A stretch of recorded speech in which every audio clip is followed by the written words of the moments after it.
Kita juga harus melakukan riset, harus mendengarkan, dan harus melihat gagasan serta program-program apa yang telah dibawa oleh para calon.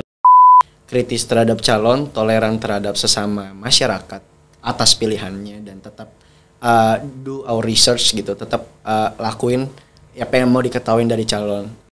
Dan saya mengamini bahwasannya memilih itu merupakan bentuk kontribusi kita juga terhadap apa yang kita ingin harapkan ke depannya.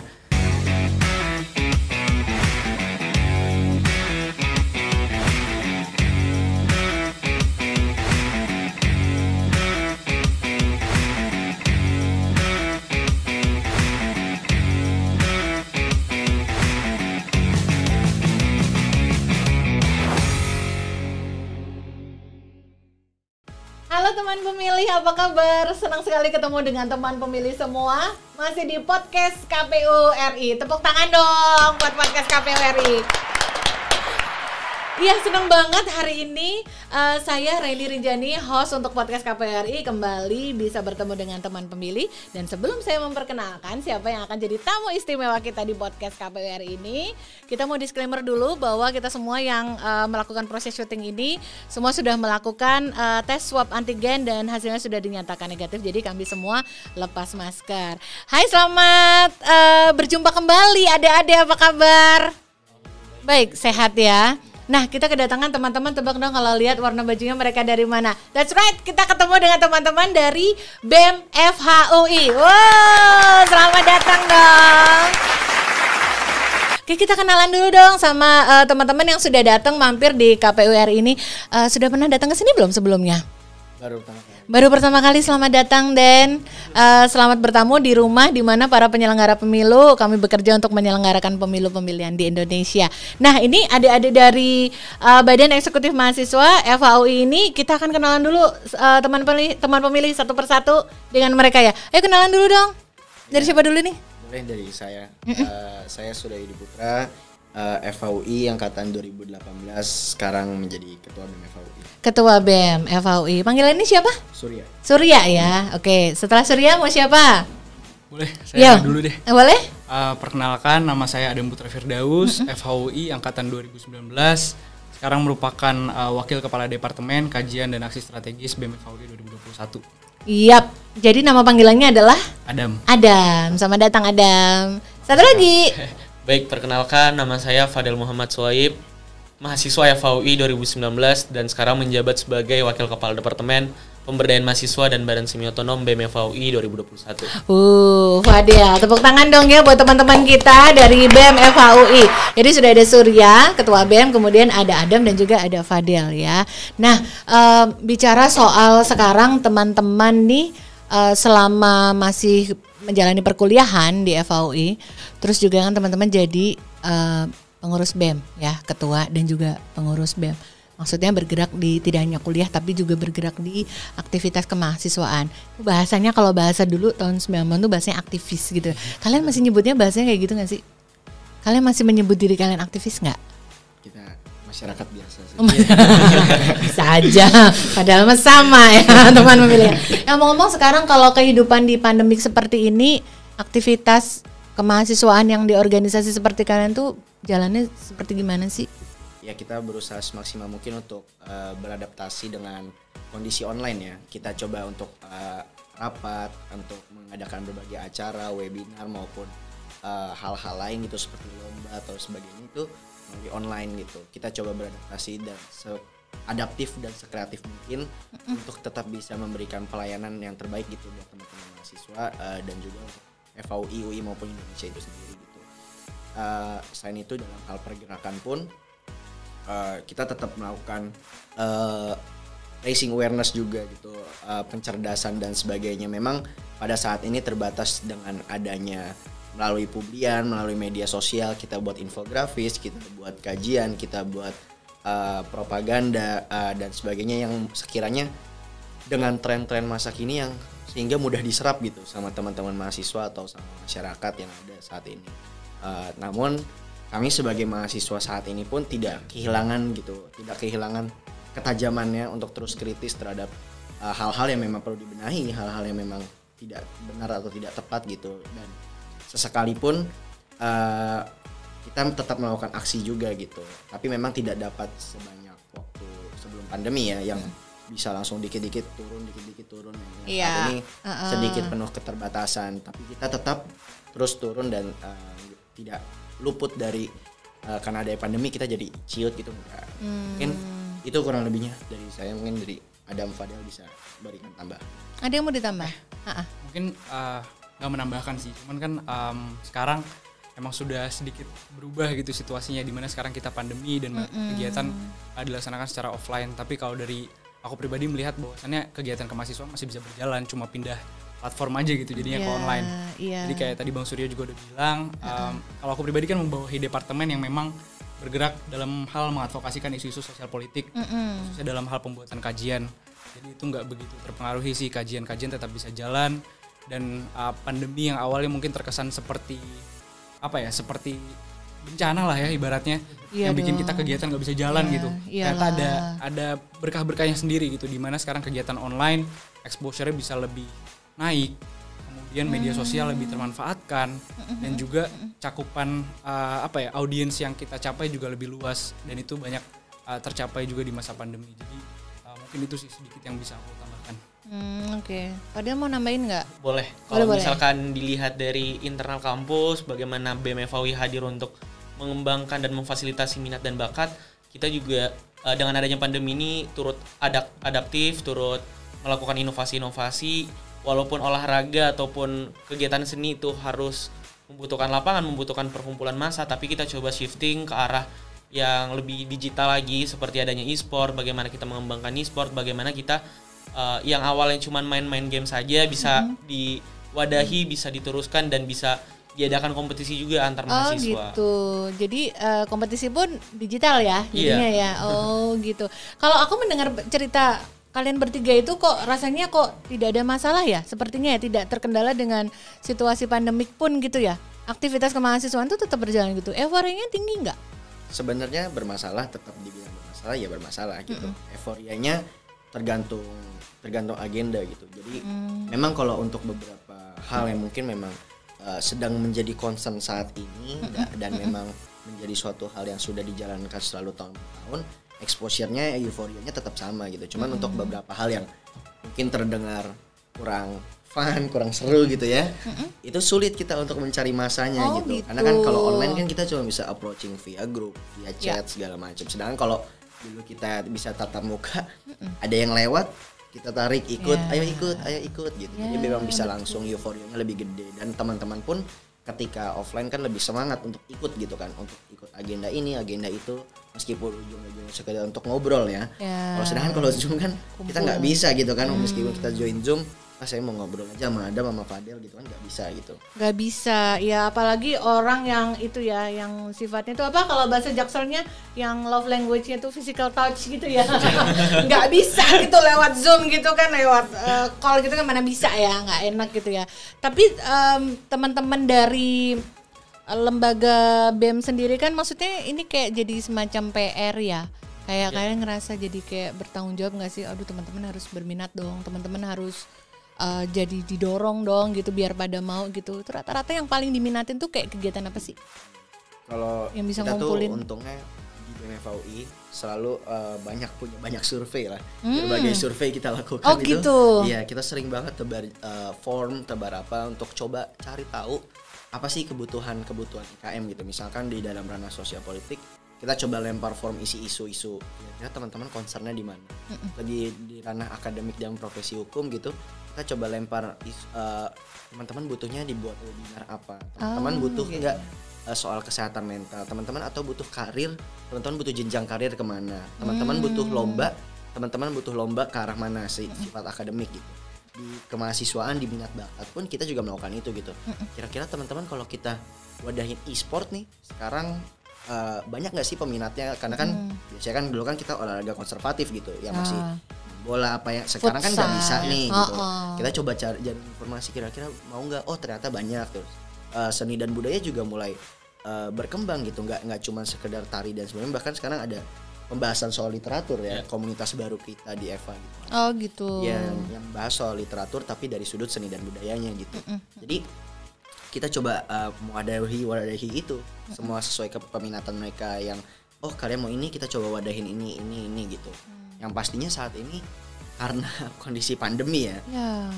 Dan posisinya kalau minat dan bakat nggak semua orang bisa bermain e-sport gitu. Gak kayak dulu semua orang paling nggak bisa nendang bola gitu kan. Sekarang udah beda gitu. Dan juga di ranah sosial politik sekarang orang udah karena kebawa pandemi kayaknya ya, sifat individualistisnya tuh makin tinggi gitu. Gitu ya. Iya, jadi untuk concern tuh kayaknya orang udah nggak terlalu banyak ya. Iya, jadi lebih pilih tidak mengikuti gitu ya. Iya, jadi lebih banyak kecuali ada isu yang memang mereka berdampak langsung gitu. Oh gitu. Ya, nah, isu apa tuh? Surya yang paling diminati nih 1-2 tahun terakhir. Kalau isu sosial politik nih ya, mungkin dari Adam mau jelasin isu apa yang paling ini kan? Kalau dari isu sosial politik yang paling bukan diminati sih, tapi menjadi concern bersama di FAUI khususnya itu kekerasan seksual sih. Gitu ya. Di kalangan mahasiswa. Sebenarnya cakupannya luas. Jadi ada beberapa isu terkait kekerasan seksual yang kita kawal. Di antaranya adalah yang pertama RUU TPKS, RUU Tindak Pidana Kekerasan Seksual yang tentunya kita mendukung pengesahannya dengan 6 elemen kunci. Kemudian di luar itu pun kita akan mengawal juga kedepannya implementasi dari peraturan Kementerian Pendidikan kemarin, Kemendikbudristek PPKS, yang mengatur bahwasannya kampus tuh punya kewajiban untuk membentuk satgas, satuan tugas tentang pencegahan dan penanganan kekerasan seksual. Kampus juga memiliki kewajiban untuk membentuk kebijakan khusus mengenai kekerasan seksual, dan itu akan kita kawal terus implementasinya. Mungkin itu beberapa dari isu kekerasan seksual yang kita kawal. Apakah itu berangkat karena yang kemarin itu ya memang ada beberapa kejadian yang memang berangkatnya isu tersebut dari kampus ya? Ya, itu sebetulnya ya, atau tidak hanya itu karena memang concern aja teman-teman. Karena memang itu yang menjadi concern kita dari dulu sih sebenarnya. Kebetulan memang BMFA mengawal itu sudah cukup lama ya. Oh gitu. Dan kebetulan kekerasan seksual ini kan menjadi fenomena gunung es gitu. Dan semenjak kalau kakak sadari juga semenjak adanya Permendikbud atau mungkin ada isu mulai ada ini regulasinya mau naik. Sekarang bagi kami nih misalkan pengguna Line gitu. Setiap hari di Line Today pasti ada isu pemerkosaan atau kekerasan seksual yang muncul. Sudah mulai akhirnya bermunculan sangat banyak gitu. Jadi orang udah mulai cukup banyak berani untuk speak up dan sebagainya. Cuman itu pun belum cukup bagi kami karena masih banyak lainnya yang belum terdeteksi gitu. Nah, tadi itu yang Surya udah jelasin itu sama Adam dan Fadil ceritain soal cara BEM FAUI untuk mengawal isu yang serius dibahas. Dan itu terus didukung, dikawal sampai bisa mendapatkan hasil yang memang adil dan merata untuk semua pihak. Nah itu kira-kira dari mahasiswa yang sekarang lagi taruhlah misalkan angkatan 2018, angkatannya Surya ada sekitar 400-an orang, angkatan Fadil Adam ada sekitar 600-an mahasiswa. Kira-kira dari sekian ratus ribu orang ini yang memang menaruh concern yang serius terhadap materi seperti ini tadi, kira-kira bisa berapa persen tuh kalau kalian bisa ambil rata-rata? Ada Fadil dulu mungkin. Mungkin sedikit susah kali Mbak untuk dipersenin seperti itu. Kira-kira dan concern orang beda-beda kan sejauh apa mereka mengadvokasikan isu itu. Misalnya kayak di Kasrat kita bikin kajian, tapi misalnya nggak semua orang bikin kajian gitu. Ada yang misalnya sesimpel nge-share publian Kasrat tentang kekerasan seksual atau turut menyuarakan di IG story atau sebatas mungkin ya concern aja gitu dan tidak menolerir misalnya bentuk-bentuk kekerasan seksual sekecil apapun. Tapi kalau aku bisa bilang aku cukup yakin di FAUI cukup banyak sih yang concern dan hampir ini merupakan isu yang hampir semua orang udah concern gitu di FAUI dan sudah melek lah ibaratnya gitu. Oh gitu. Kalau misalnya ditaruh persen berapa ya mungkin? More than 50? More than 50. More than 50, yakin ya? Iya betul, karena memang mungkin lingkungan dan juga kulturnya memang kalian biasa untuk saling mendorong untuk mau care untuk isu-isu yang perlu di aware seperti ini ya. Jadi berarti banyak ya yang masih mau concern ya. Aku tuh mikirnya tuh ya kalau ada adik kuliahan sekarang itu kayak mereka tuh masih mau nggak sih mikir serius gitu terhadap, maksudnya kalau kita bandingin sama era-era ketika kalian belum lahir ya, itu misalkan yang terakhir lah reformasi 98 ya, kan belum lahir kan? Belum ya. ya, tapi maksudnya itu adalah bentuk nyata kejadian di mana memang mahasiswa itu mengambil perannya ketika itu. Nah, kayak sekarang kan mungkin teman pemilih atau siapapun mungkin kayak bertanya-tanya apakah mahasiswa sekarang itu masih punya awareness yang tinggi terhadap isu-isu sosial yang ada di sekitarnya. Berarti UI bisa menjawab? Masih peduli. Masih peduli, ya. luar biasa. Dan ini memang harus didukung ya, harus tetap didukung, tidak boleh lengah, tidak boleh tidak peduli ya, ibaratnya harus tetap peduli ya. Nah, sekarang nih sebelum kita bertanya lebih banyak lagi soal aktivitas kalian, kemahasiswaan kalian, aku mau nunjukin sesuatu dong buat kalian nih. Surya, Adam, dan Fadel, atau teman pemilih masih inget nggak kalau ada misalkan seperti ini? Masih inget nggak ada kayak begini? Agak-agak familiar nggak kayak begini? Familiar. Ini dipakainya begini kan dulu ya, kan? Kayak begini ya kan? Nih, kayak gini. Kalau ngelihat yang kayak begini nih, kalian bisa ngomong tentang apa? Apa yang bisa kalian ceritain? Oke, mulai dari saya dulu kali ya. Ada ya, boleh. Nah, kalau misalkan melihat benda tersebut, ngingat 2 tahun lalu menjadi mahasiswa baru, baru pertama kali masuk ke dunia kampus, tidak tahu apa-apa, Tidak tahu. perlu bimbingan dari senior-senior, perlu adaptasi juga dari masa SMA ke masa perkuliahan. Di perkuliahan tidak terkontrol seperti kan kalau misalkan di SMA masih dikontrol, ada guru yang mengingatkan buat ngasih ingat tugas atau ngasih ingat ujian. Sekarang kalau misalkan di kuliah harus mandiri, harus bisa ngatur waktu, harus bisa nge-manage lah di tiap harinya ngelakuin apa saja. Jadi kalau Fadel ngeliat kayak gini, first impression apa? Deg-degan, happy, excited? Apa ya? Kamu kayak terluka banget gitu ya? Masa-masa barunya terluka nggak? Enggak kan? Enggak ya? Tapi mungkin pada saat kita ospek di 2019 itu cukup padat banget dan sibuk. Tapi nggak sulit ya, nggak menyulitkan ya masa itu ya? Cukup menyulitkan. Masa? Berarti kan yang ospek kamu dia ya, berarti ya? Iya kan? Lebih kepada yang lebih tua lagi. Oh, kakak tingkat ya, 2017 ya. Iya. Oh, gitu. Kalau Bang Surya, angkatan Bang Surya pada saat itu menjadi mentor dari angkatan saya. Oh iya kan dibagi tuh waktu itu teman pemilih angkatannya ya. Jadi maba angkatannya persis tuh jadi peri baik hatinya ya kan. Ibaratnya apa kayak pendamping ya. Nah, terus yang kakak yang di atasnya tuh yang jadi antagonisnya ya enggak. Oke, kalau Adam? Maba gitu ngerjain tugas setiap malam, tugas ospek gitu kan. Oke, iya. Harus datang jam 6 pagi gitu kan. Iya, betul. Tapi lebih kerasa senang aja sih udah berhasil melalui itu semua, dan lebih bahagia lagi udah berhasil melalui beberapa semester di FAUI ini. Oh, oke. Jadi nostalgic ya. Kayaknya dalam banget soalnya Adam tuh senyumnya jadi lebar banget gitu lah kalau ingat masa maba kayak gitu. Oke, Ketua BEM, Surya, rasanya gimana mengingat mabanya kamu berarti ya? Ya, seru, lucu sih. Lucu ya? Seru, apa tuh yang terasa berkesan lucunya? Emang kalau dibilang berat sama beratnya gitu, jauh lebih berat. Bahkan di zaman saya maba itu ospeknya 5 hari, kalau di kalian 3 hari ya? 3 hari. Di saya 5 hari. Cuma menurut saya berkesan aja, seru gitu. Akhirnya kenal teman-teman baru, lihat-lihat orang-orang tingkahnya mulai lucu gitu kan. Jadi kan banyak peraturan lah, ospek nggak boleh ini, nggak boleh itu gitu. Ada yang ngumpetin lipstik di bekal, ada yang bawa ini, ada yang lucu-lucu banget pokoknya. Serius? Iya. Terus kita gimana caranya, kan kita yang tadi dibilang kita ngerjain tugas sampai jam 3, 4 pagi, jam 6 kita harus di kampus dengan seragam disesuaikan gitu kan. Sedangkan kita harus ikutin acara di ruang AC yang ngantuk banget gitu.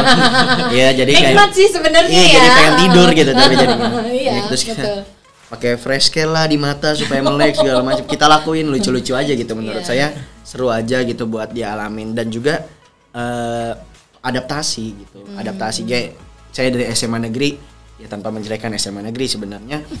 Tapi masuk ke kampus UI, ketemu orang yang banyak dari swasta juga dan dari sebagainya. Saya tuh ngerasa kayak saya orang yang nggak teratur banget gitu dibanding sama mereka gitu. Iya, melihat mereka yang udah benar-benar tertata, cara belajarnya segala macam, itu yang saya dari anak SMA negeri gitu, saya perlu adaptasi lagi. Saya harus lebih tertata lagi, time manajemennya, gimana cara saya kapan waktu untuk belajar dan sebagainya. Kalau belajar pun saya harus catatnya bagaimana, di mana itu. Kalau mereka tuh udah yang kemana-mana udah siap gitu. Sedangkan saya masih ini ngapain masih kayak gitu loh. Di awal-awal. Jadi saya perlu mencari lagi dulu adaptasi. Tapi setelah melewati masa ospek itu, ya ternyata apa pendapat senior gitu ya. Benar juga gitu, kalau kita udah bisa survive itu pas kuliah, insya Allah aman gitu. Ternyata kita bingung juga kan, kok kita diomelin sampai titik koma salah aja kita diomelin gitu kan, segala macam, huruf kapital dan sebagainya. Yang kita udah kerjain sampai pagi, ujung-ujungnya dicoret gitu.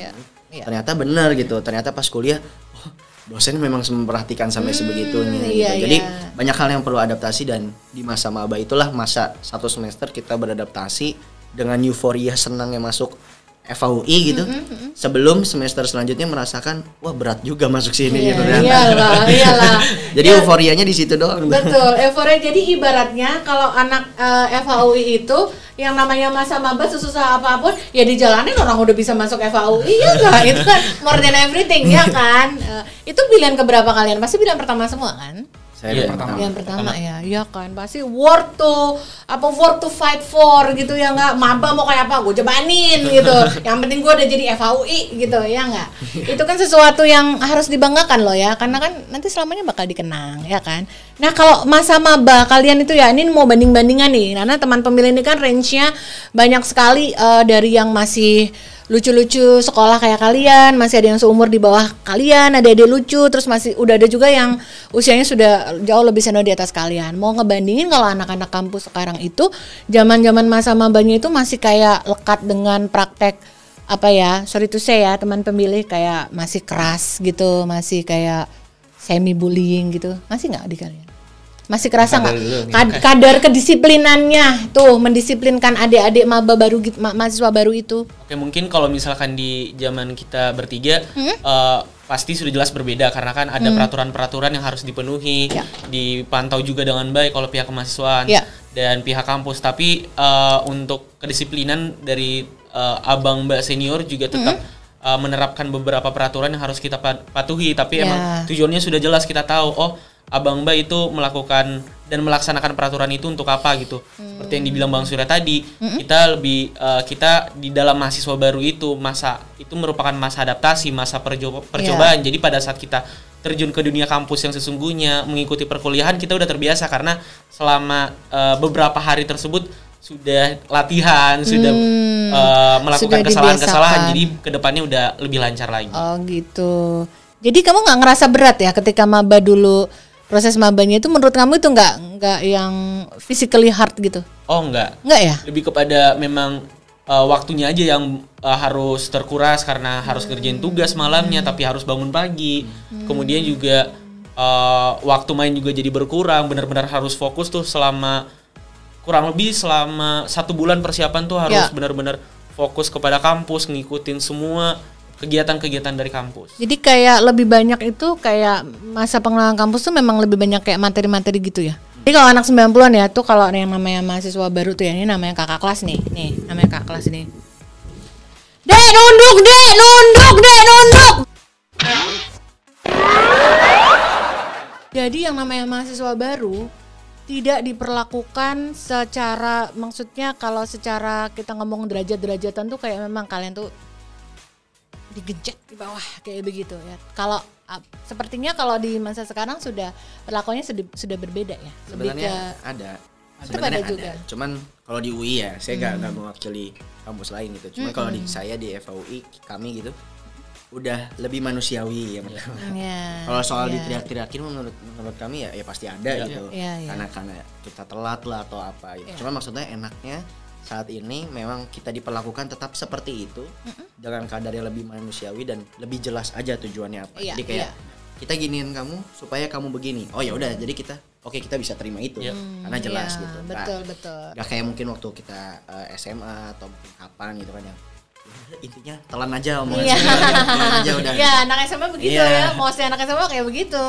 Sekarang kita kuliah alhamdulillah ya tetap ada perlakuan kayak gitu, diteriakin contoh kayak tadi digebrak semua tetap ada. Oh tetap ada cuman dengan kadar yang lebih manusiawi lagi, lebih mengerti lagi dan lebih tahu tujuannya emang mau dibawa kemana gitu. Jangan jadi ngomelnya ospek tuh ada tujuannya, nggak ngomel-ngomel aja gitu.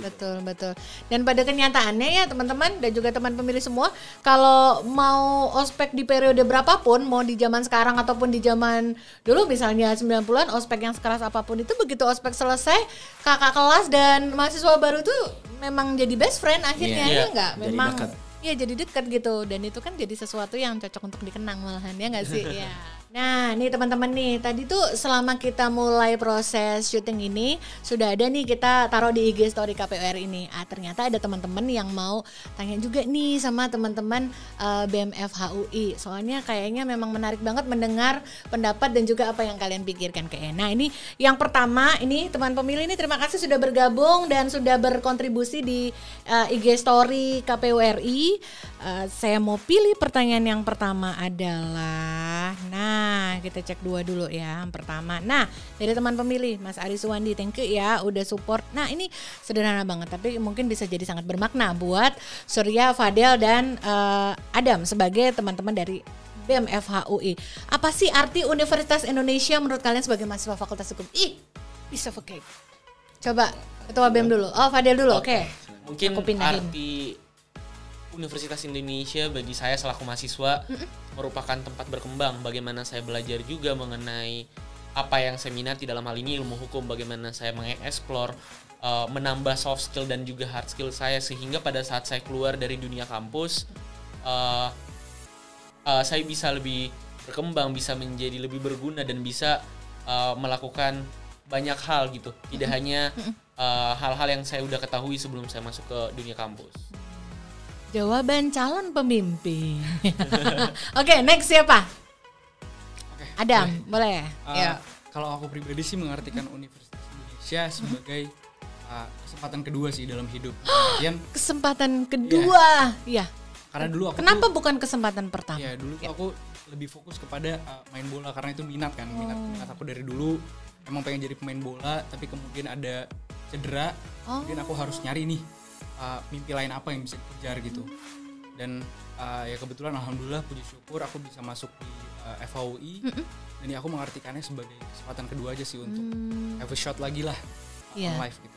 Oke. Kesempatan kedua. Jadi bukan cuman kesempatan kedua itu dalam hal kehidupan pribadi, tapi juga yang satu ini opsi untuk bisa mencapai hal yang lain yang bisa diimpikan untuk dikejar ya.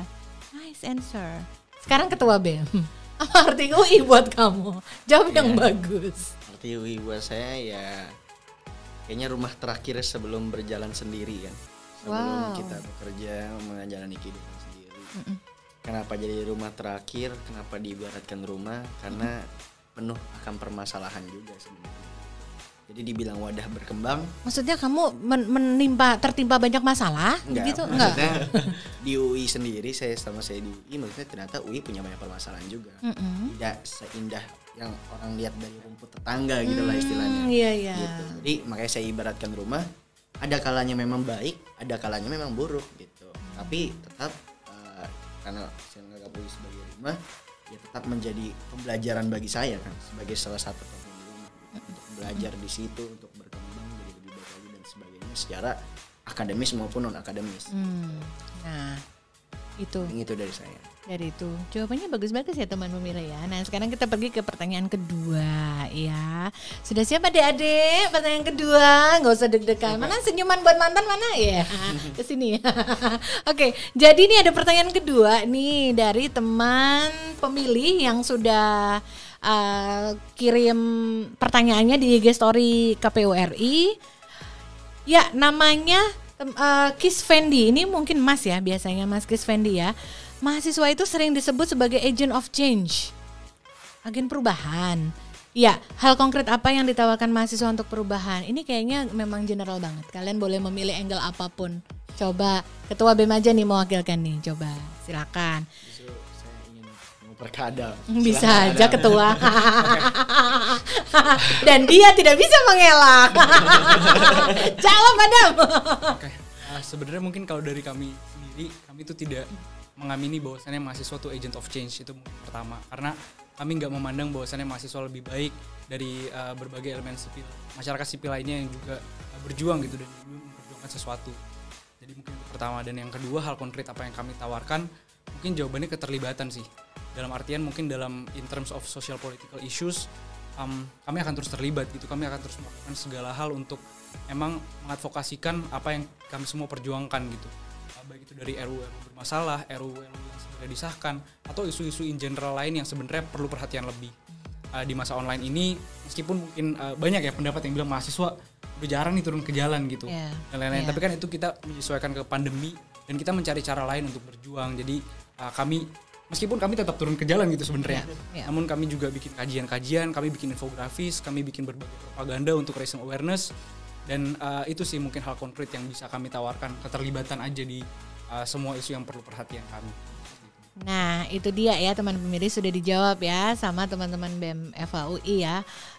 Dan ternyata tadi yang disampaikan sama teman-teman tadi soal raising awareness itu sebenarnya menarik ya. Sebagai pengurus di BEM FAUI pasti sedikit punya kayak ada tanggung jawab moral untuk bisa encourage atau dorong teman-temannya untuk lebih aware atau care sama isu-isu ya. Kalau tentang isu kepemiluan sendiri, kayak nanti tahun 2024 kan kita mau menggelar pemilu dan pemilihan serentak nih. Di tahun yang sama kita akan milih presiden wakil presiden, kemudian juga anggota legislatif ya, DPR RI, DPRD provinsi, DPRD Kap Kota, DPD RI, plus nanti sama semua kepala daerah di tahun yang sama. Itu agenda yang besar sekali dan mungkin akan jadi sejarah pertama di dunia juga. Nah, kira-kira kalau dalam isu kepemiluan, karena kan kemarin teman-teman sudah pernah ikut jadi pemilih kan di tahun 2019 ya, pada milih nggak? Milih ya? Milih nggak, Surya? Iya. Milih ya? Bener. Pakai hak suaranya enggak? Kan lo biar jurdil, kita nggak boleh kasih tahu kan. Oh iya betul ya. Tapi yang penting memilih ya. Oke, ya. Nah, teman-teman kan sudah memilih juga kemarin. Nah, kira-kira kalau isu tentang kepemiluan itu sempat jadi hal yang menjadi obrolan atau isu yang sering didengungkan nggak sih di tengah-tengah mahasiswa FAUI?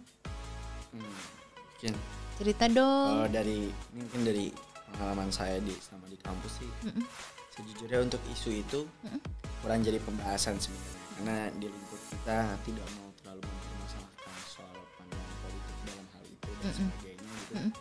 Jadi memang sengaja untuk tidak menjadi concern anak-anak aja gitu. Karena yang pertama juga mungkin jadi pertanyaan apa yang bisa kita lakukan untuk merubah itu. Iya. Yang kedua apa peran kita di situ, nggak ada gitu. Segala macam yang penting yang kita bisa gunakan hanyalah hak kita gitu kan. Ya. Paling ya diskusi-diskusinya itu juga cuma beberapa orang aja dan juga mungkin paling sebatas kayak menurut lo lebih mending pilih ini apa ini gitu. Cuma sebatas kayak gitu aja gitu. Kenapa pilih ini ya? Karena kemarin dia bisa jawab ini misalnya. Atau karena gitu. dia ini. Cuman itu juga hanya sedikit orang kayaknya, sedikit banget Gitu. yang memang membahas itu. Sisanya ya bisa dibilang bahasanya cuek gitu. Gitu.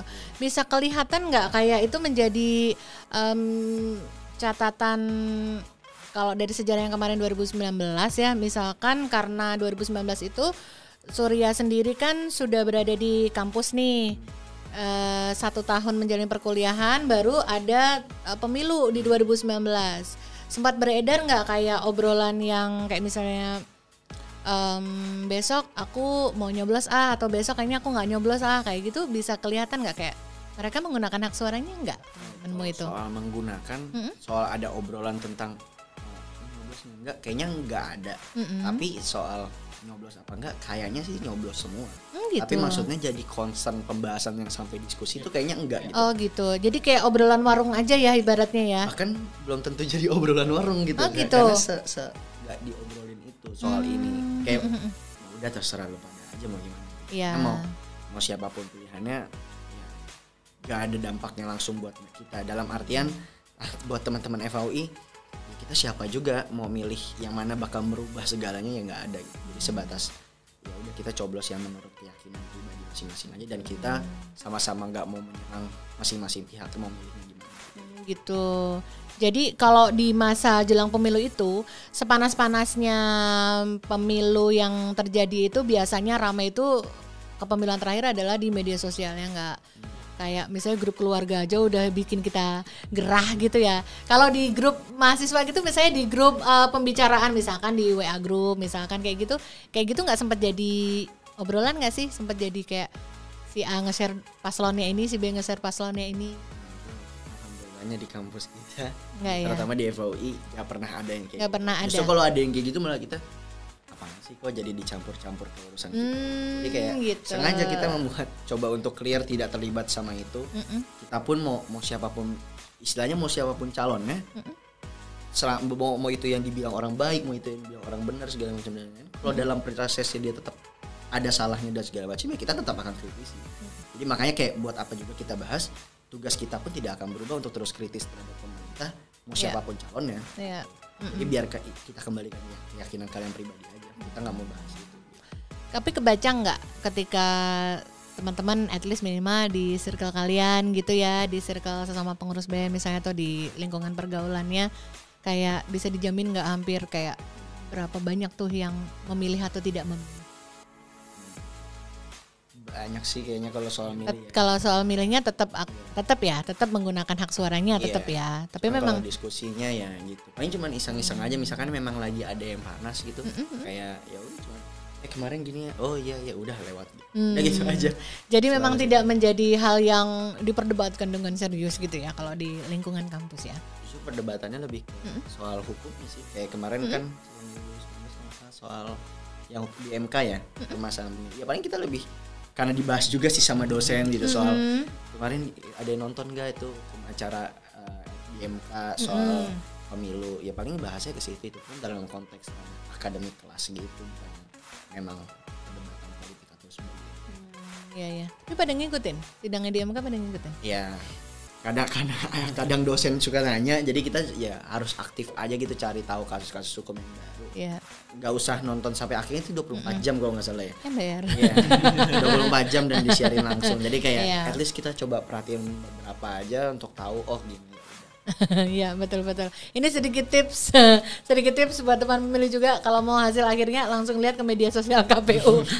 Udah ada ringkasannya gitu, lihat di IG udah ada infografiknya, rekapnya ini gitu. Tapi kan tetap sebagai mahasiswa hukum pasti punya minat yang ini ya melihat proses sidang kan pasti menjadi bagian excitement tersendiri ya. Bagaimanapun kan proses persidangan kepemiluan memang hanya terjadi di MK ya kan, ya gitu. Oke, itu tadi ada 2 pertanyaan. Nanti kalau ada 2 pertanyaan lagi nanti kita akan jawab ya teman pemilih. Tapi sekarang kita mau ajak teman-teman dari BEM FAU ini untuk kita main game dulu ya. Teman pemilih, kita masih bersama di podcast KPU RI bersama saya Reni dan juga masih bersama teman-teman kita dari BEM FAUI. Masih ada Surya, masih ada Adam dan juga masih ada Fadel. Kalian masih semangat kan? Masih nggak, agak-agak lemah. Mudah-mudahan mereka masih semangat teman pemilih. Teman pemilih yang baru saja bergabung, jangan lupa untuk subscribe dulu di YouTube KPU RI ya. Subscribe karena subscribe itu gratis ya. Jadi jangan lupa juga untuk klik like dan juga kasih komen untuk mendukung Komisi Pemilihan Umum Republik Indonesia terus membagikan informasi kepemiluan yang terupdate di media sosial kami. Nah, sekarang kita akan ajak adik-adik kita ini, teman-teman kita ini untuk bermain di NKCTP. Nanti kita cerita tentang pemilu.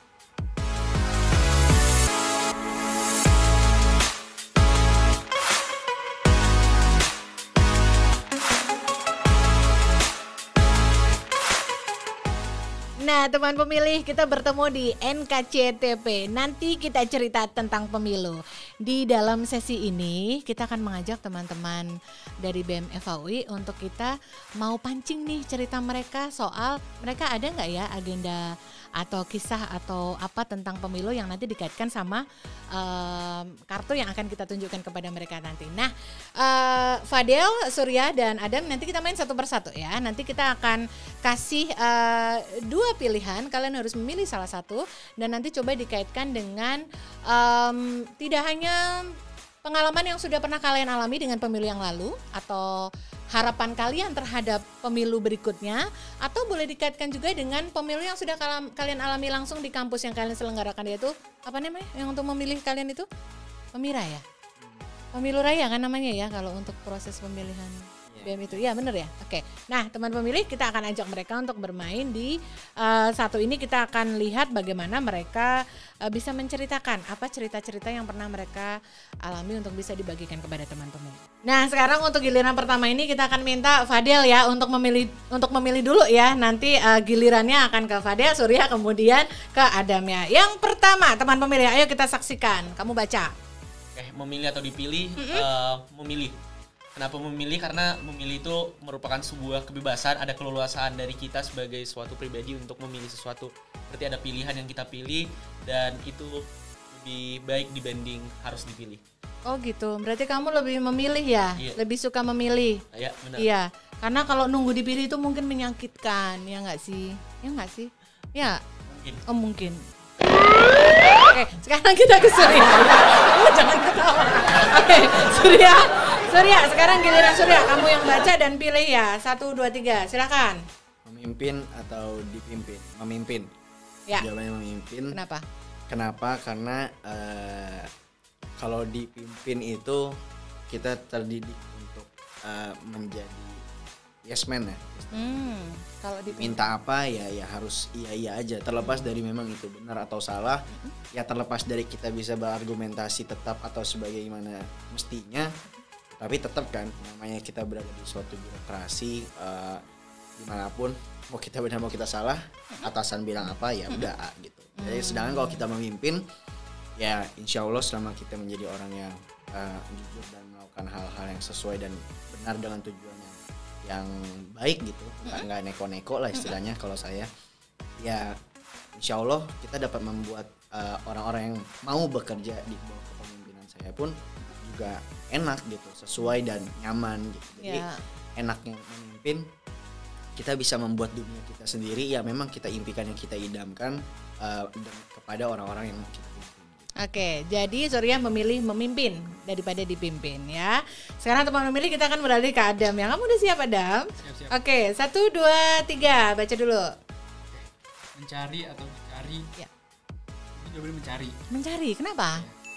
Karena dalam mencari, saya rasa kita punya kebebasan gitu, mencari apa yang kita inginkan, untuk mencari apa yang kita harapkan, dan mencari apa yang sebenarnya menurut kita benar dan layak diperjuangkan. Jadi aku lebih prefer mencari. Oke, prefer mencari ya. Nih sudah dilihat ya jawabannya teman pemilih. Nih ketiga-tiganya tadi memilih untuk menggunakan atau mengambil pilihan yang pakai me. Jadi mereka yang mengambil peran ya. Itu ciri-ciri alpha people ya nggak sih? Ya. Ngomong-ngomong kalau jadi jadi pengurus BEM gitu masih sempat pacaran nggak sih? Kebetulan sih enggak. Kebetulan nggak pacaran. Oh ya, oke ya berarti enggak. Oh ya. Bisa nggak sih masih bisa disambi gitu nggak sih sambil pacaran gitu? Ya kalau satu kepengurusan kayaknya bisa ya. Cuman kalau beda nggak tahu tuh. Coba kalau ada gitu coba. Jawaban singkatnya bisa sih. Oh bisa, oh real. Baru di sini kelihatan bedanya ya.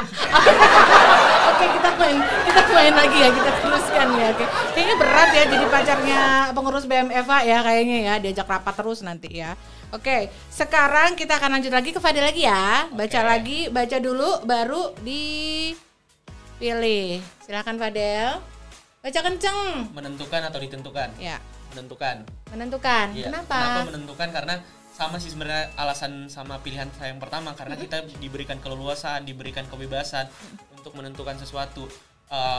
Dalam kita mengambil keputusan pasti kita menjadi orang yang memikirkan banyak hal, mempertimbangkan berbagai pertimbangan, sehingga alangkah lebih baiknya kita sebagai pribadi yang mengambil keputusan tersebut menentukan sesuatu hal untuk kebermanfaatan bagi kita ataupun kebermanfaatan untuk suatu lingkungan. Oke, jadi Fadil memilih untuk menentukan ya. Pantesan nggak punya pacar ya, maunya ngatur. Ya. Oke, Surya baca lalu pilih 1, 2, 3. mencintai atau dicintai. Nah, ya pilih yang mana? Kalau boleh pilih atau sebenarnya. Cuman sebenarnya nggak salah sih, tapi aturannya bukan itu. Iya. Ayo pilih. Sebenarnya kalau suruh pilih lebih milih dicintai sih. Nah, baru Kenapa? kali ini milih di. Ayo. Kenapa milih dicintai? Karena terlepas mau dicintai mau enggak, bagi saya tidak ada ruginya. Mau mencintai saya silahkan, enggak mencintai saya silahkan. Tapi kalau saya yang mencintai, kemungkinan untuk saya jatuh ke lubang yang sama ataupun saya salah mencintai seseorang lebih besar. Jadi kayak lebih baik saya dicintai aja gitu. Oh gitu, pasrah dia ceritanya ya. Bahasa simpelnya lebih baik pasrah gitu. Iya, lelah ya Kak. Oke, Adam kamu udah siap ya? Siap. Oke, siap. Kamu sama sekali nggak bisa ngelihat ini bocorannya sama sekali dari situ ya. Oke, 1, 2, 3 baca dulu. Merindukan atau dirindukan? Iya, oke. Baca. Mungkin merindukan sih. Oh gitu. Iya. Nggak mau dirindukan ya Adam? Ya mau juga, cuman kan harus milih gitu kan. Bijak ya. Kenapa? Kenapa merindukan? Karena saya percaya bahwasannya ketika kita yang merindukan itu kita in kontrol lah sama perasaan kita. Jadi aku lebih suka, dan banyak orang mikir bahwasannya dirindukan dicintai itu merupakan blessing gitu kan. Bagi Buat aku- kamu bukan blessing ya? bukan gitu. Oh, Namun terus bagi gimana? aku mencintai dan merindukan seseorang juga merupakan blessing yang sama gitu karena Oh, kita masih gitu. punya perasaan-perasaan itu kan. Sawah, kakak Bem. Oke, jadi milih merindukan ya. Oke, baik. Nah, ini masih ada satu set lagi ya. Tapi kalian tahu nggak gosip-gosipnya? Kalau dari sejak zaman kapanpun ya, yang namanya pengurus BEM itu adalah pelarian dari yang mereka-mereka yang memang nggak ada agenda di malam minggu gitu dulu. Itu masih berlaku nggak mitos kayak gitu sekarang? Nggak tahu juga. Artinya iya. Kalau dia bilang nggak tahu artinya iya. Itu bahasa anak hukum. Oke. Terima atau enggak itu memang seperti itu keadaannya ya. Ya, it is what it is. Nah, sekarang kita akan ke satu set terakhir nih, Maka seru nih. Yap. Sip. 1, 2. Ini Fadil kayaknya cocok. Udah siap? Siap. 1, 2, go. Mengadili atau diadili? Ya. Aduh. Kamu cita-citanya jadi penegak hukum atau tidak? Iya. Iya ya, termasuk. Nah, ini pertanyaan cocok nih berarti. Pilih apa? Mengadili atau diadili? Mm-mm. Pilihan berat sih nih. Mengadili atau diadili? Ya. Kan jelas kalau kamu pilihannya sebagai penegak hukum jelas. Oh, mungkin kalau misalkan saya sebagai penegak hukum saya lebih memilih untuk mengadili. Oh, oke. Tapi saya perlu untuk mengembangkan diri saya bagaimana untuk mengadili sesuatu karena itu merupakan suatu keputusan yang berat juga. Sehingga dan sepengetahuan saya kalau misalkan kita dalam konsep mengadili itu juga berdampak atau berefek kepada apa yang kita adili. Jadi perlu pemahaman yang lebih luas, wawasan yang lebih dalam juga mengenai konsep mengadili itu. Oh iya. Oke, jadi yang dipilih mengadili ya. Ya. Oke, so udah penjelasannya itu aja. Oke, ya udah. Kayaknya dia deg-degan ini memberikan statement yang ini nih. Oke, sekarang kita kepada Surya. Sudah siap? 1, 2, 3. Ya, baca. Melayani atau dilayani? Yes. Layani atau dilayani? Saya dengan cepat menjawabnya. Ya, kenapa? Ya karena konsepnya kenapa ya itu sebagai salah satu dasar kenapa saya akhirnya jadi BEM gitu. Karena konsepnya memang saya mau melayani teman-teman, saya mau membantu teman-teman, mengabdi dengan teman-teman gitu. Ya melayani orang adalah suatu kebanggaan dan kesenangan juga buat saya ketika orang yang saya layani tiba-tiba jadi bisa berkuliah lagi, contoh simpelnya gitu, bisa berkuliah lagi, tetap bisa melanjutkan studinya. Tadinya dia harus DO dan nggak jadi DO gitu. Tadinya nggak bisa kuliah karena nggak punya uang, kita coba bantu jadi bisa kasih beasiswa, dapat uang segala macam. Atau teman-teman yang butuh nggak punya, udah lulus S1 nggak punya kerjaan, kita coba kasih lowongan kerja, alhamdulillah dapat. Ada yang tadinya ilmunya masih sempit, kita coba kasih pemahaman, kasih webinar dan mereka coba ikut segala macam jadi lebih paham.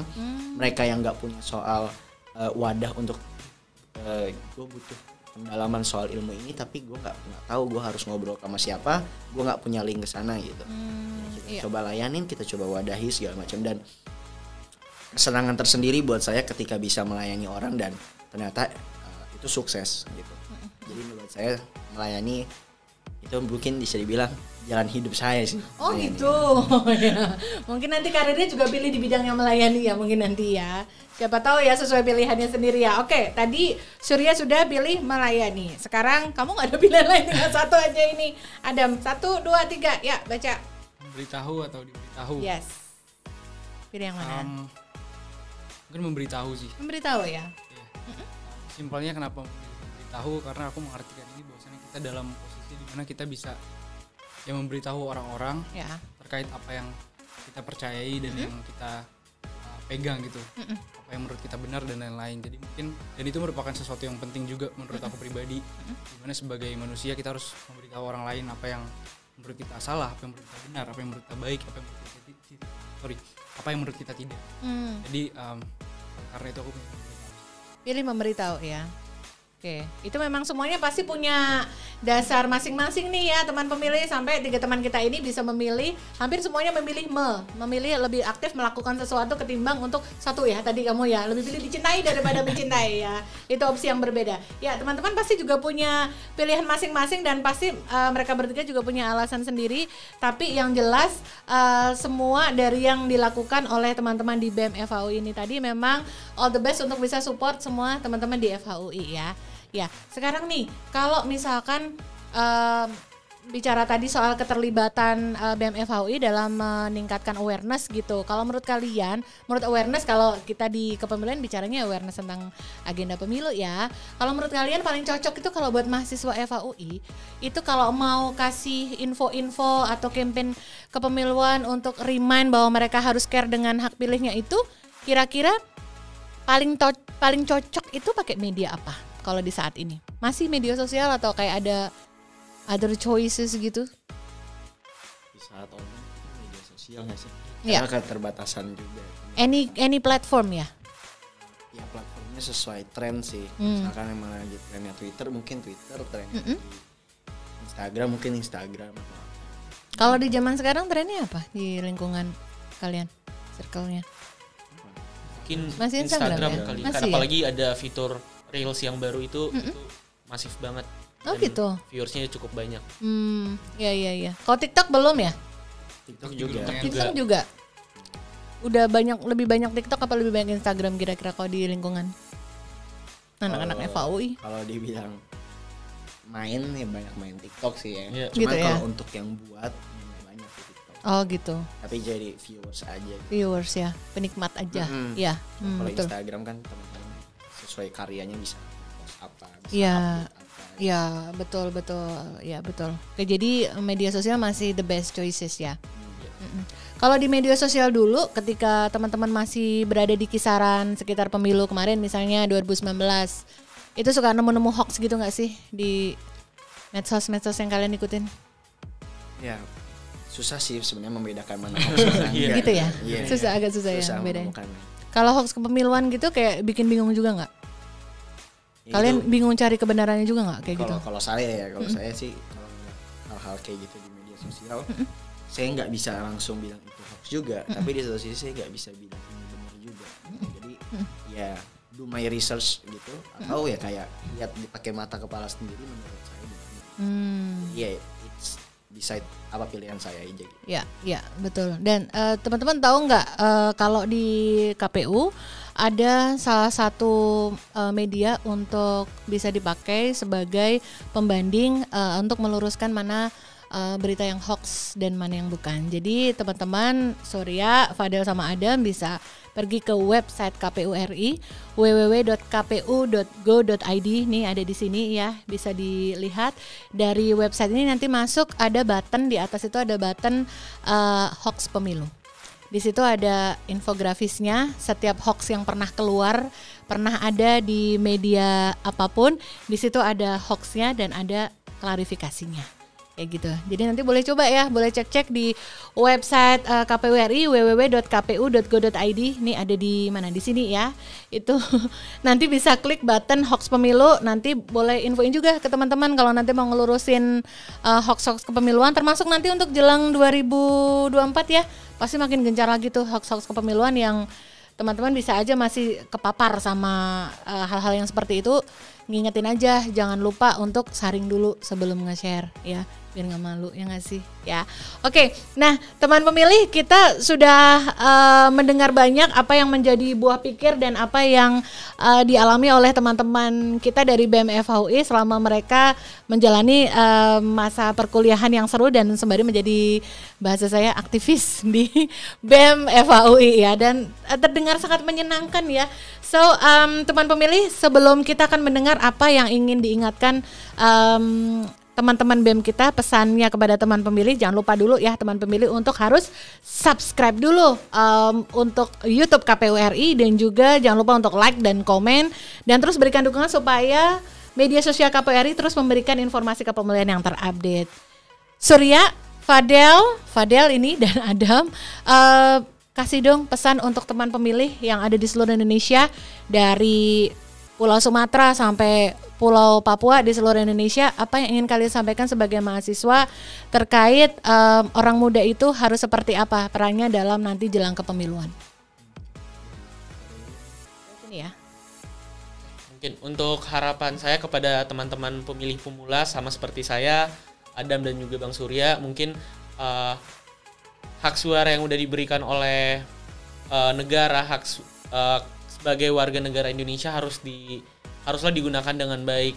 Kemudian dalam hal kepemiluan kita juga harus melakukan riset, harus mendengarkan dan harus melihat gagasan serta program-program apa yang telah dibawa oleh para calon, sehingga pada saat kita sudah berada dalam tempat pemungutan suara, kita mengetahui dengan baik, mengetahui dengan benar juga serta detail mengenai calon-calon yang bakal kita pilih. Kurang lebih seperti itu.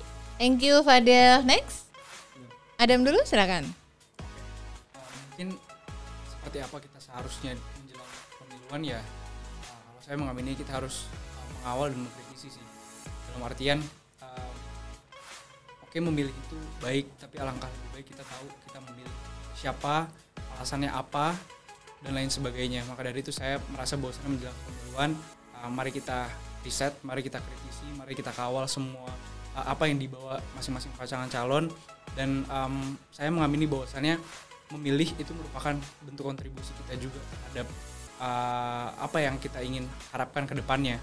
Jadi kontribusi meskipun sekecil apapun gitu, karena banyak yang bilang itu cuma 1 suara gitu, tapi it's still a vote gitu, itu tetap suara. Jadi saya mengamini bahwasannya itu salah satu bentuk kontribusi, dan apabila kita sudah riset, kita yakin, kita sudah mengkritisi, memilihlah sesuai keyakinanmu sih, karena itu bentuk kontribusi juga. Oke, mantap Adam. Silakan Surya. Ya, kalau dari saya buat teman-teman pemilih semuanya, termasuk ini buat saya pribadi,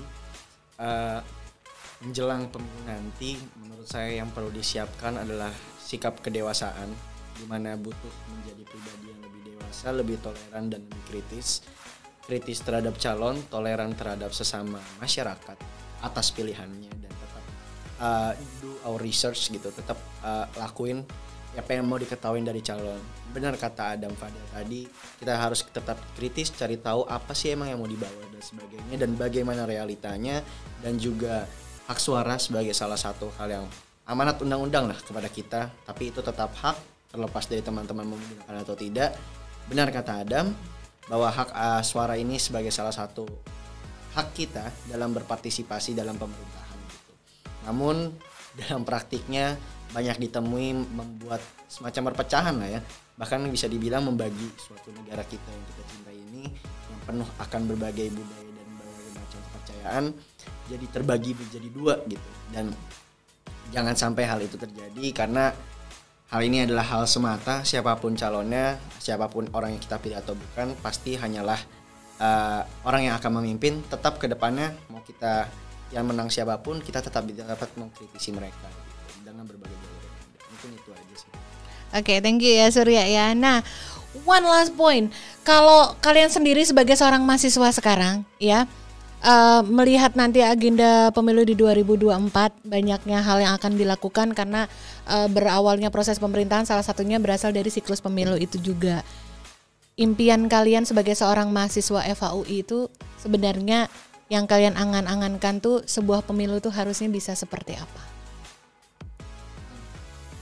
Baik, mungkin dari saya dulu. Boleh? Impian saya mengenai pelaksanaan pemilu pada tahun 2024. Boleh, pelaksanaannya boleh. Dari seluruh baik itu peserta ataupun pihak pelaksana itu harus mengerjakan seluruh tupoksinya dengan baik, serta dengan mengedepankan asas-asas yang udah disepakati secara bersama. Tidak ada lagi kecurangan, tidak ada lagi perpecahan, dan kita harus melihat bahwasanya adanya pemilu ini merupakan suatu pesta demokrasi. Kita harus menyambut itu dengan meriah, kita harus mengawal dan mengkritisi segala persiapan sehingga persiapan dan pelaksanaannya hingga hari H. Kurang lebih seperti itu. Oke, itu harapan Fadel terhadap pemilu itu seharusnya menjadi seperti itu, ke teknisnya ya. Adam mungkin? Sebenarnya kurang lebih sama-sama Fadel. Saya harap nanti pemilu bisa berjalan sesuai dengan asas-asas yang ditetapkan. Pertama jujur sih, karena itu merupakan satu poin yang penting banget. Karena aku berharap bahwasannya pemilu bagaimana berjalannya nanti, siapa yang kepilih, itu itu benar-benar merupakan representasi dari keinginan masyarakat semua. Dan salah satu poin yang aku highlight juga di pemilu terakhir adalah berbagai protes dan pendapat yang ditanggapi dengan represi sih. Itu merupakan salah satu yang aku perhatikan banget dan sangat aku concernin juga, dan aku harap itu nggak terulang lagi gitu. Semoga pemilu bisa berjalan dengan lancar, karena ini demokrasi ya, seharusnya ini lebih erat kaitannya dengan hal-hal baik lah gitu. Jangan ada represi lagi, jangan ada korban yang berjatuhan lagi harapannya. Dan semoga berkata Bang Surya juga, kita sebagai masyarakat kritis terhadap calon dan toleran terhadap sesama gitu, nggak perlu ada perpecahan apa-apa. Mungkin itu sih harapan aku untuk 2024. Thank you Adam. Ketua BEM, pemilu ideal menurutmu itu mestinya seperti bagaimana? Ya, beberapa tadi udah disampaikan oleh Fadel, oleh Adam gitu. Harus memenuhi asas-asas yang telah ada, Luberger Deal dan semacamnya kan. Terus juga harus tidak ada represi lagi, jelas tidak ada korban lagi yang berjatuhan, dan sebagai pesta demokrasi terbesar lah ya pemilu di Indonesia gitu, salah satu di negara kita. Harapan saya yang tadi, pendewasaan. Pemilu tuh dijadikan ajang pendewasaan baik dari segi calon, panitia maupun dari masyarakat. Sebagai pendewasaan, kenapa banyak hal yang perlu dipelajari untuk menjadi lebih jujur, untuk menjadi lebih bisa menerima pendapat, kritik dan masukan, untuk tidak mudah menerima sesuatu tanpa menyaring lebih dulu dan sebagainya. Karena itu yang masih terasa menurut saya dari calon, dari panitianya juga, dan dari masyarakat juga gitu. Jadi itu asal muasal sebuah perpecahan yang akhirnya memecah belah cukup banyak ya. Banyak beberapa orang yang saya temui pernah yang karena pilihan politik bisa jadi keluarganya pecah, bisa sampai di PHK, bisa sampai semacamnya, dan itu tidak baik menurut saya ketika kontestasi pemilu ini yang seharusnya menjadi tadi kita sebagai negara demokrasi yang harusnya berarti kalau pilihan kita A tapi yang menang tetap B, berarti memang suara B yang masih banyak gitu ya. Ya sudah, memang itu negara demokrasi, tapi ini masih sering terjadi dan menyebabkan pada akhirnya orang-orang yang berdampak seperti ini tidak terurus gitu kan. Dan itu yang berbahaya menurut saya, dan itu harus dimulai dan ditegaskan baik dari calon maupun panitia untuk bersikap lebih seperti itu. Tahun 2024 nanti mau disatukan seluruh pemilunya, ya itu butuh pengawasan, pelaksanaan dan lain-lainnya yang jauh lebih ketat gitu. Yang sehingga masyarakat pun akhirnya bisa percaya, ya sudah, memang ini benar karena hal yang udah transparan dan akuntabel gitu. Enggak yang menang karena ya udah kesemrautan sistem ataupun pelaksanaan. Itu sih. Jadi kepercayaan masyarakat akhirnya bisa timbul atas dasar kebenaran, bukan karena tidak mau percaya. Iya, jadi karena memang prosesnya sama-sama sadar ya. Iya. Thank you Surya dan teman pemilih. Anda semuanya sudah mendengar langsung dari teman-teman BEM FHUI. Ada Surya, ada Adam dan juga Fadel, dan semuanya menyuarakan buah pikiran mereka murni sebagai mahasiswa. Tentu hal ini bisa menjadi banyak hal yang menginspirasi, terutama teman-teman yang masih menjadi pemilih pemula, baru menggunakan hak pilihnya satu kali pemilu kemarin, atau baru akan menggunakan hak pilihnya nanti 2024, atau baru awal-awal mau menggunakan hak suaranya. Ingatlah semua yang sudah disuarakan sama teman-teman kalian tadi agar bisa diambil inspirasi dan tentu saja bisa berguna untuk mendorong kehidupan berbangsa bernegara yang jauh lebih baik lagi. Teman-teman dari BEM FHUI, thank you banget ya sudah hadir di sini. Makasih banget sudah membagi pemikirannya. Seru sekali kita hari ini, dan mudah-mudahan nanti bisa mampir lagi ke sini ya. Oke, sukses perkuliahannya yang udah mau skripsi ya. Bersemangatlah dengan skripsinya. Dan teman pemilih, terima kasih banyak loh sudah bersama dengan kami di podcast KPU RI. Jangan lupa nantikan episode berikutnya untuk podcast KPU RI hanya di kanal YouTube Komisi Pemilihan Umum Republik Indonesia. Podcast KPU RI terdepan bicara kepemiluan. Terima kasih, sampai bertemu.